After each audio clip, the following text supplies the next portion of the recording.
บสวัสดีเพื่อนๆทุกคนนะครับวันนี้เรามาอยู่กันที่หมู่บ้านแม่เสกครั้งนะครับเราจะพาทุกคนมาครับไปเที่ยวน้ำตก7 ชั้นหรือว่าสวรรค์ชั้น7ของพวกเรานะครับวันนี้เราก็มีสมาชิกหลายคนนะครับมองไปข้างหลังครับตากล้องข้างหลังครับมาเที่ยวโอ้ยเลิศกันมอไซค์ครับหลายคนครับเราจะขึ้นไปบนเขานะครับน้ำตกนี้มี7 ชั้นอยู่นะครับมันมีสไลเดอร์ด้วยนะครับสไลเดอร์เดี๋ยวผมจะสไลเดอร์ให้ทุกคนดูนะครับผมถ้าทุกคนพร้อมแล้วครับเราจะไปกันเลยครับ let's go ขึ้นมาอีกคนนึงครับ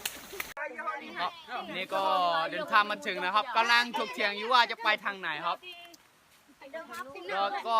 มีไกด์ด้วยนะครับวันนี้มีไกด์นะครับเสื้อสีเขียวครับเสื้อสีเขียวครับไกด์ของเรานะครับมีน้องๆเลยครับเต็มไปหมดมาตามจะมาถ่ายคลิปด้วยนะครับมีบูกานี่ด้วยดูครับตัวอะไรครับตัวอะไรครับวินันรอซี่ครับวินันรอซี่ตัวแต่เล่ดูจะช่วยนี่แต่เล่ดูครับมันเป็นสัตว์ธรรมชาตินะครับผมแล้วก็ตอนนี้ก็มีเสียงนกเสียงน้ำนะครับเป็นธรรมชาติมากเลยนะครับtiga ya, kita pilih lagi. ไปทางไหนครับไปทางไหนครับไปlu naik kota. Ben yo naik kota. Ni dia apa ke? Kalau ni Nanti. Remok udah, remok. Remok. Okey. นี่คือเส้นทางนะครับน้องๆก็กำลังจะเดินทางไปนะครับไปครับ Gue jadi. naik untuk ครับก็เดินทางกำลังเดินทางนะครับ Ana minggu pula.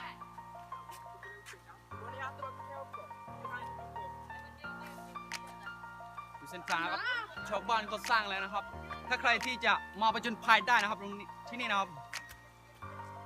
Oh, ni dah bau tu. Gimana ah?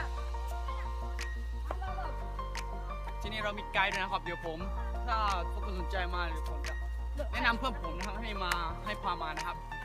แต่ว่าต้องร่างกายแข็งแรงจริงๆนะครับที่จะมาได้นะครับ Ah. ได้แล้วครับได้แล้วครับเริ่มหอบแล้วนะครับบอกได้ว่า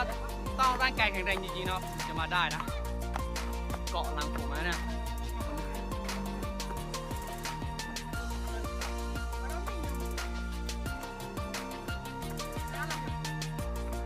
นี่นะครับที่ไม่ขึ้นกับมอเตอร์ไซค์ถ้าขึ้นมอเตอร์ไซค์ก็ได้ติดแน่ๆเลยครับนี่ก็ผมก็เริ่มหอบแล้วนะครับเหนื่อยมากเลยนะครับจะดูว่าเป็นธรรมชาตินะครับเป็นแบบว่าธรรมชาติจริงๆนะวินแบบพี่ตูน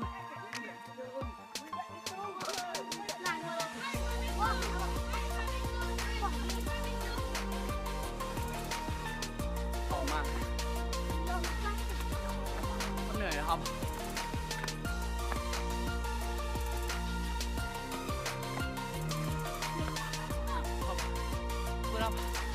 ตอนนี้เหนื่อยมากเลยนะ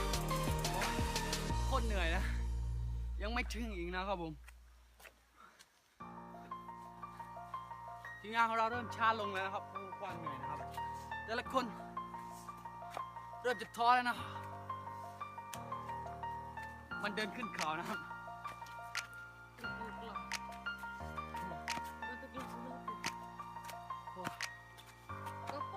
เหนื่อยครับ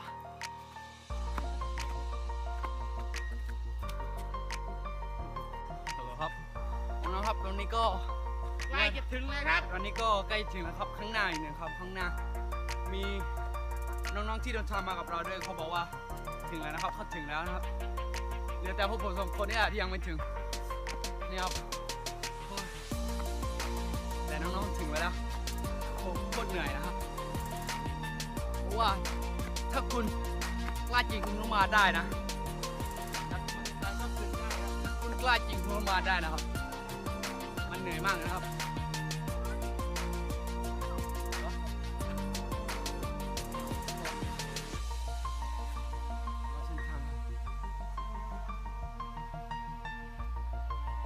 เหนื่อยจริงครับผมยกนิ้วให้เลยนะครับว่าสุดยอดนะครับถ้าคุณกล้าจริงคุณมาได้นะครับ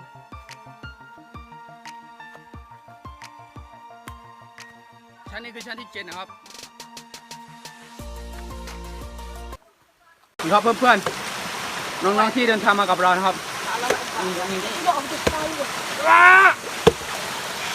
ครับกำลังเป่าลุงมาพร้าวอยู่นะครับโอ้โหเพื่อนๆครับดูเลยครับดูว่ามีอะไรครับเดี๋ยวครับเป็นธรรมชาติมากเลยนะครับเพื่อนๆจะไม่จะ wuih kok no aku นี่ครับพี่ไก่ของเราครับป้าเลยป้าป้าจะรับป่ะเหลือให้ดีนะmbakเลย